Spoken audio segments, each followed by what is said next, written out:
ابراہیم علیہ السلام کو حکم مل گیا، او ابراہیم بیٹے کو وادی غیر ذی زرع کے اندر چھوڑ کے چلا جا۔ چھوڑ کے چلے گئے۔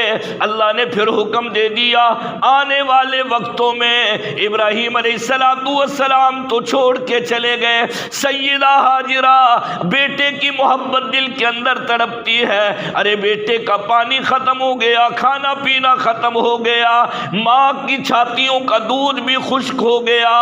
ابراہیم علیہ السلام چھوڑ کے اللہ کے حکم سے چلے گئے۔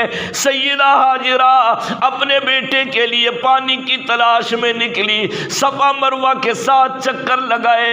اللہ رب العزت نے ارشاد فرمایا، او میرے خلیل کی گھر والی میری بندی ہاجرہ، تو نے محبت کے لیے یہ جو چکر لگائے، میں ان چکروں کو قیامت تک کے لیے عمل پہ لے آؤں گا۔ ارے یہ امت قیامت تک کے لیے، جتنے لوگ بھی قیامت تک حج کرنے کے لیے آئیں گے، عمرہ کرنے کے لیے آئیں گے، میرے گھر کا طواف کرنے کے لیے آئیں گے، اور میرے خلیل تیری گھر والی کے ایک ایک عمل کو میں سنت بنا دوں گا۔ وَمَوْلَانَا مُحَمَّدًا عَبْدُهُ وَرَسُولُهُ صلی اللہ تعالی علیہ وعلی آلہ واصحابہ اجمعین، ارسلہ بالحق بشیرا ونذیرا، اما بعد فاعوذ باللہ من الشیطان الرجیم، بسم اللہ الرحمن الرحیم،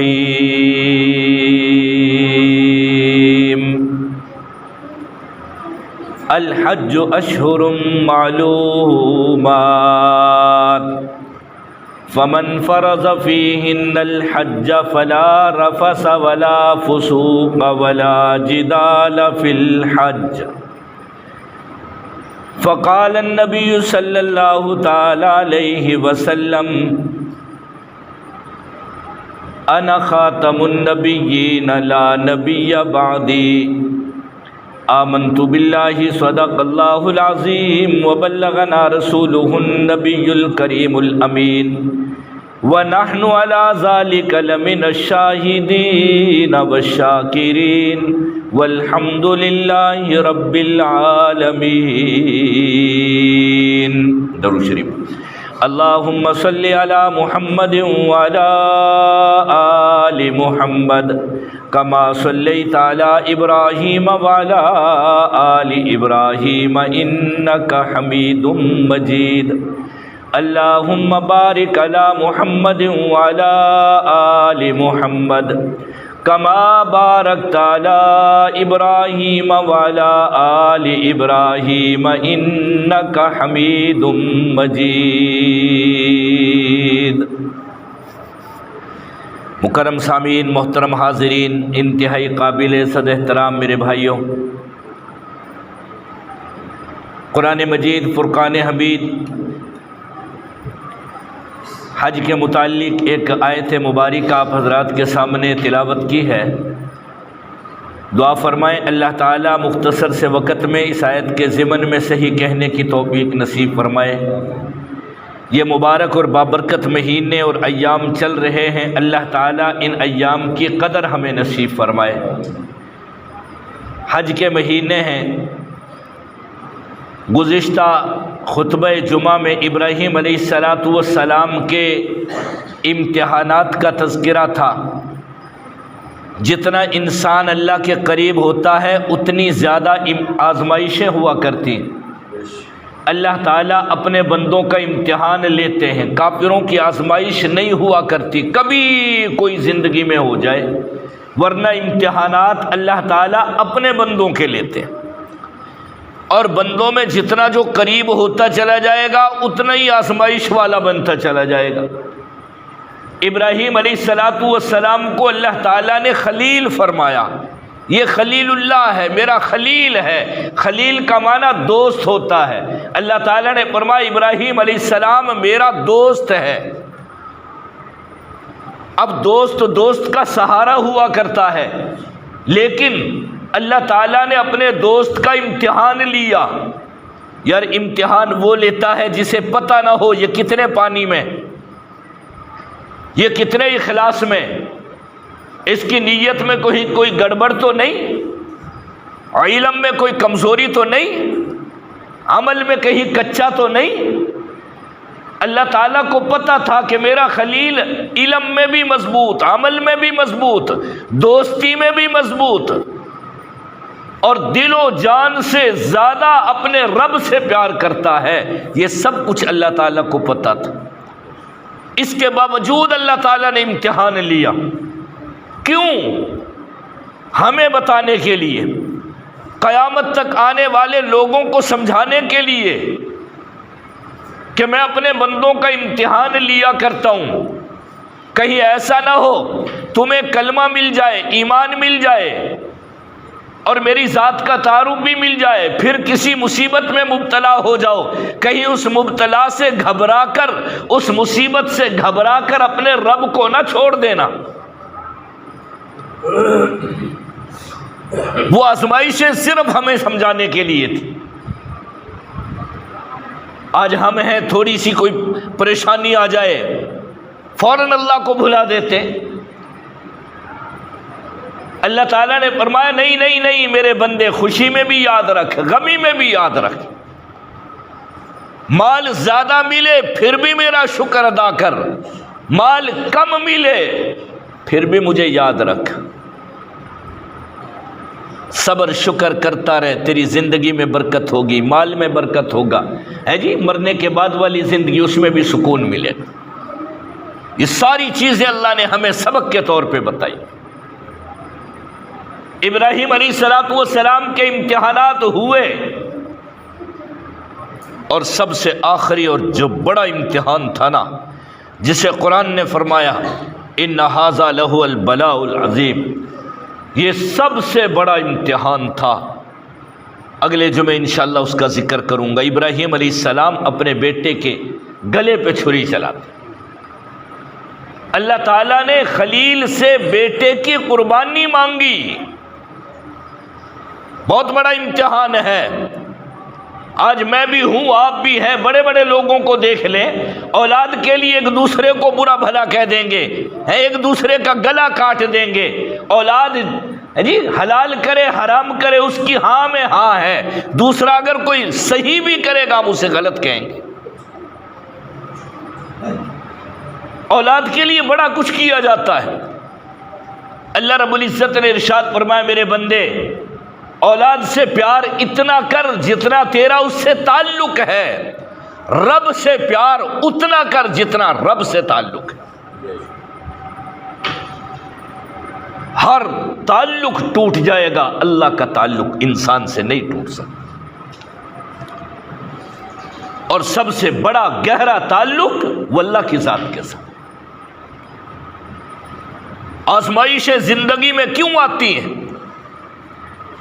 تاکہ انسان کو پرکھا جائے، آزمایا جائے، کہیں ابتلا سے ڈر کے اپنے رب کو تو نہیں چھوڑ دیتا۔ ابراہیم علیہ السلام پہ ساری آزمائشیں آئیں، اور پھر یہ یاد رکھنا یہ اللہ تعالیٰ کی عادت شریفہ ہے، پہلے امتحان لیتا ہے پھر انعام دیتا ہے، اور دنیا کا دستور بھی یہی ہے، پہلے امتحان پھر انعام۔ ابراہیم علیہ السلام کا امتحان اللہ تعالیٰ نے لیا، کئی قسم کا امتحان، مختلف طریقوں کا امتحان اللہ رب العزت نے لیا۔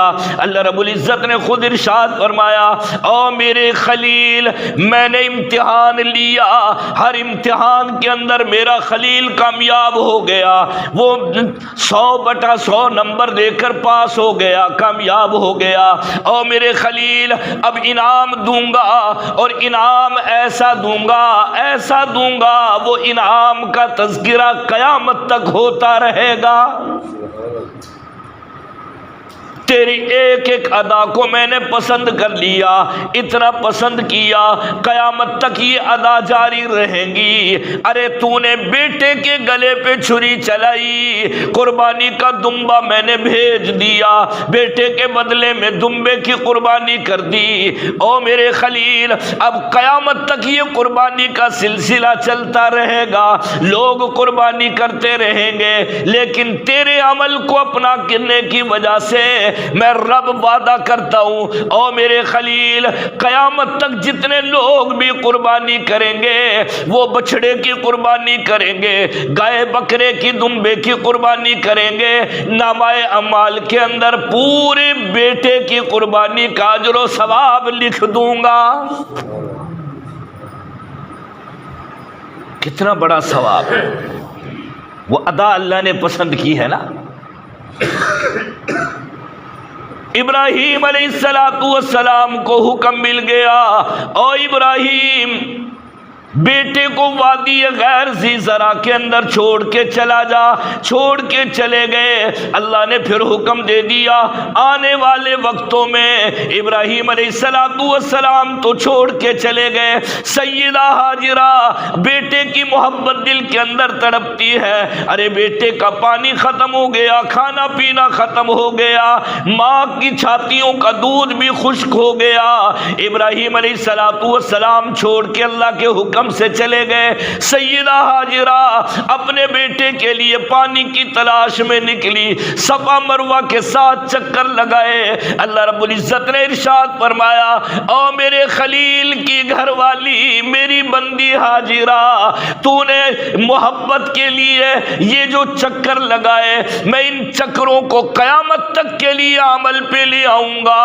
ارے یہ امت قیامت تک کے لیے، جتنے لوگ بھی قیامت تک حج کرنے کے لیے آئیں گے، عمرہ کرنے کے لیے آئیں گے، میرے گھر کا طواف کرنے کے لیے آئیں گے، اور میرے خلیل تیری گھر والی کے ایک ایک عمل کو میں سنت بنا دوں گا۔ یہ انعام مل رہا، انعام انہی پیاروں کی اداؤں کا نام حج ہے، بس یوں سمجھ لو، پیاروں کی اداؤں کا نام حج ہے۔ اللہ کی محبت کی خاطر سیدہ ہاجرہ نے شیطان کو کنکریاں ماری، اور 3 جگہ پہ کنکریاں ماری۔ اللہ تعالیٰ کو یہ ادا اتنی اچھی لگی، فرمایا قیامت تک جتنے لوگ میرے گھر کی زیارت کے لیے آئیں گے، حج کرنے عمرہ کرنے کے لیے آئیں گے، وہ اسی عمل پہ ہیں اور اسی تیرے طریقے پہ عمل کریں گے، وہ تیری ادا کو اپنائیں گے۔ یہاں شیطان ہے یا نہیں ہے؟ جہاں کھڑے ہو کر ابراہیم علیہ السلام نے کنکریاں ماری، جہاں کھڑے ہو کر ابراہیم علیہ السلام نے شیطان کو دھتکارا، جہاں کھڑے ہو کر ابراہیم علیہ السلام نے شیطان کو دھکے دیے، کنکریاں ماری، اللہ تعالیٰ نے فرمایا میرے خلیل یہ تیری ادا بھی قیامت تک چلے گی۔ مائی ہاجرہ نے پانی تلاش کیا، تلاش کے لیے صفا مروہ کے ساتھ چکر لگائے، اللہ نے اسے بھی سنت قرار دے دیا، بلکہ احناف کے نزدیک واجب۔ اور پھر مزے کی بات، صفا مروہ کے درمیان میں مائی پانی کے لیے بچے کی تڑپتی ہوئی آہ کو دیکھ کر جو دوڑ لگائی، اللہ تعالیٰ نے اس دوڑ کو بھی سنت قرار دے دیا۔ جہاں میری بندی دوڑی وہاں دوڑو، جہاں آرام سے چلی وہاں آرام سے چلو، ایک ایک ادا کو اپنانا تمہارا کام ہے، اور تمہارے حج عمرے کے عمل کو قبول کرنا میرا کام۔ آج ہم بھی دیکھو، حالانکہ ہم میں سے کوئی حج پہ نہیں گیا، عمرے پہ نہیں گیا، اب اس سال اس کے باوجود تذکرہ کر رہے ہیں، کیوں؟ اللہ نے قرآن میں ان کا ذکر کر دیا۔ جب تک مصلی پہ تراویح پڑھانے والا امام تراویح پڑھاتا رہے گا، خدا کی قسم ان کی اداؤں کا تذکرہ ہوتا ہی رہے گا۔ گھر میں بیٹھ کے خواتین، بچے بچیاں گھر میں بیٹھ کے قرآن پڑھ رہے ہیں، ابراہیم علیہ السلام کی اداؤں کا تذکرہ ہو رہا ہے۔ اس سے بڑھ کے کیا ہے کہ اللہ نے وہ ادائیں قرآن میں ذکر کر دی۔ ایک اعلان ہی کیا تھا نا، اذن فی الناس بالحج، اور میرے خلیل لوگوں میں اعلان کر دو اللہ کا گھر بن گیا، بیت اللہ تعمیر ہو گیا، اب حج کے لیے چل کے آؤ، یہاں بیت اللہ میں آ کے طواف کرو، بیت اللہ کا طواف کرنے کے لیے آؤ، حج کرنے کے لیے آؤ، یہاں نمازیں ادا کرنے کے لیے آؤ، یہاں رکوع سجدہ کرنے کے لیے آؤ، یہاں قیام کرنے کے لیے آؤ، یہاں طواف کرنے کے لیے آؤ، ارے یہاں آ کے نفل ادا کرو، یہاں اللہ کے قرآن کا تذکرہ کرو، اللہ کے قرآن کی تلاوت کرو، یہاں کے اپنے اللہ کی بڑائی بیان کرو۔ او لوگو جلدی جلدی اللہ کے گھر کو آباد کرو۔ ابراہیم علیہ السلام نے اعلان فرما دیا، اللہ رب العزت نے ارشاد فرمایا، او میرے خلیل اعلان کرنا تیرا کام تھا، اب اس گھر کو آباد کروا دینا تیرے رب کا کام ہے۔ تو نے یہی سمجھا تھا نا یہاں کون آئے گا، یہاں کون آئے گا، یہ جگہ کسی کو نظر نہیں آ رہی، بیت اللہ کسی کو نظر نہیں آ رہا، بناتے ہوئے کسی نے نہیں دیکھا، یہاں لوگ کیسے آئیں گے، یہ جگہ آباد کیسے ہوگی؟ اللہ نے فرمایا اس محبوب پیغمبر کو یہاں بھیج دوں گا جس محبوب کے لیے میں نے پوری کائنات کو بنایا ہے۔ 1,24,000 نبیوں کو نبوت ہمارے محبوب کے طفیل ملی۔ اور یہ یاد رکھنا آدم علیہ السلام سے لے کر عیسیٰ علیہ السلام تک کم و بیش 1,24,000 نبی آئے، 313 رسول آئے، صاحب شریعت آئے، سب نے دنیا میں آ کے یہی بتلایا، اے لوگو اللہ کی عبادت کرو، اللہ کے سوا تمہارا معبود کوئی نہیں۔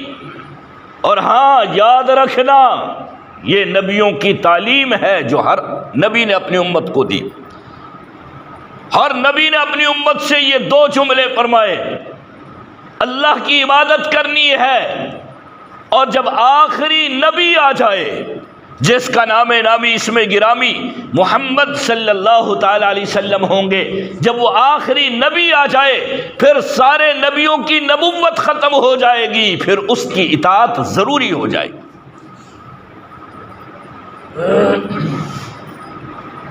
علماء نے ایک بات لکھی ہے، بیت اللہ شریف بنانے کا ایک مقصد یہ بھی تھا کہ شرک ختم ہو جائے۔ بیت اللہ بنانے کا ایک مقصد یہ بھی تھا کہ دنیا سے شرک ختم، دنیا کو توحید کی تعلیم ملے، اور ہر نبی نے توحید کی ہی دعوت دی ہر اپنی امت کو، لا الہ الا اللہ، یہ توحید ہے، یہ توحید ہے، لا الہ الا اللہ، اللہ کے سوا کوئی معبود نہیں ہے، اللہ کے سوا کوئی حاجت روا نہیں ہے، اللہ کے سوا کوئی مشکل کشا نہیں ہے، اللہ کے سوا تیری ضرورتوں کو پورا کرنے والا کوئی نہیں، اور تیری فریادوں کو پورا کرنے والا رب کے سوا کوئی نہیں۔ نبی کریم صلی اللہ تعالی علیہ وسلم جب دنیا میں تشریف لائے، 40 سال کی عمر میں نبوت ملی، 40 سال کی عمر میں نبوت ملنے سے پہلے خانہ کعبہ میں ان لوگوں نے 360 بت لٹکائے ہوئے تھے، جنہیں وہ اپنا خدا کہتے تھے، معبود کہتے تھے، ان کی عبادت کرتے تھے۔ اور اللہ نے دنیا بنائی اس لیے تاکہ سارے دنیا میں آنے والے یہ سمجھ لیں کہ ہمارا خالق و مالک کون ہے؟ اللہ۔ یہ بیچارے جماعت والے گھر گھر جا کے یہی تو ایک ترانہ گاتے ہیں، یہی سبق دیتے ہیں اور یہی سبق سیکھتے ہیں، لا الہ الا اللہ۔ ہمارا خالق کون ہے؟ اللہ۔ مالک کون ہے؟ رازق کون ہے؟ عبادت کے قابل کون ہے؟ یہی جملے، اور انہی جملوں کی آبادی کے لیے، حیات کے لیے اللہ تعالیٰ نے بیت اللہ بنوایا۔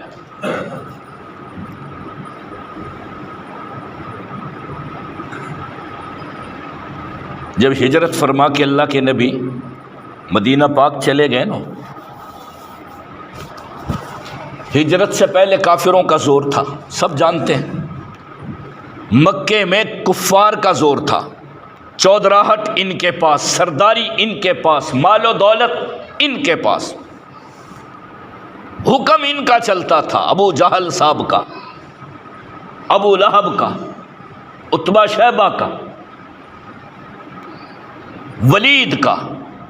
یہ بڑے بڑے حاکم تھے جنہوں نے پوری کوشش کی قرآن مٹ جائے، نبی کی نبوت مٹ جائے، دین اسلام مٹ جائے، پوری کوشش کی۔ لا تسمعوا لہذا القرآن،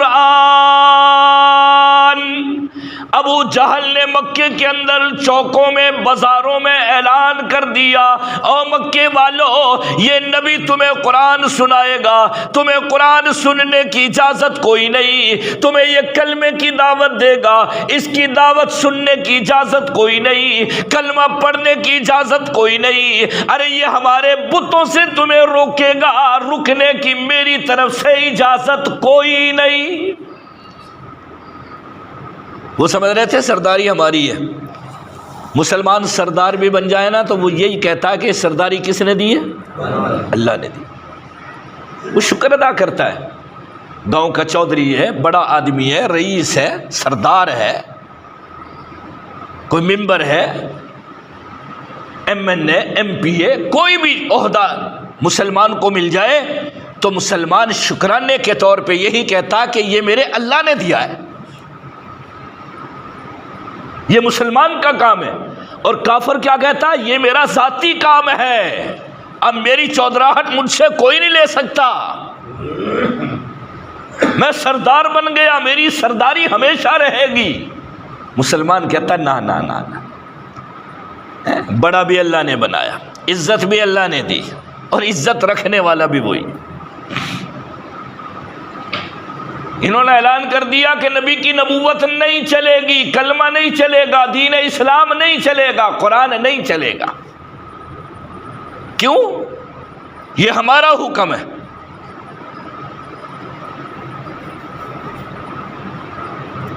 ہجرت فرما کے اللہ کے نبی مسلمان مدینہ پاک چلے گئے۔ 8 سال کے بعد فتح مکہ ہوا۔ جس دن مکہ فتح ہوا، یہ ایک چھوٹی سی بات بتا دوں، وقت مختصر ہے۔ پہلے خانہ کعبہ کا طواف سادہ چال میں کیا جاتا تھا، عام جو انسان کی چلنے کی روٹین، اور آج کل جو طواف کیا جاتا ہے وہ کیسے کیا جاتا ہے؟ پہلے 3 چکر رمل کے ساتھ، رمل کا معنی اکڑ، جیسے پہلوان چلتا ہے نا اکڑ کے۔ ایک طرف قرآن کہہ رہا وَلَا تَمْشِ فِي الْأَرْضِ مَرَحًا، میرے بندے اکڑ کے مت چل، تیرا اکڑنا مجھے بالکل پسند نہیں ہے۔ اور طواف کے دوران اللہ کے نبی فرما رہے اکڑ کے چل۔ میدان جہاد میں اللہ کے نبی نے فرمایا اکڑ کے چل۔ کیوں؟ تاکہ اللہ اور اللہ کے رسول کا دشمن دیکھ لے کہ مسلمان بے جان نہیں ہے، ہمت والا ہے، بزدل نہیں ہے، بہادر ہے۔ صرف 2 جگہ پہ اکڑ کے چلنے کی اجازت ہے، باقی کہیں نہیں۔ ایک دشمن کے سامنے جو اللہ اور اللہ کے رسول کا دشمن ہے۔ رسول اللہ صلی اللہ تعالی علیہ وسلم نے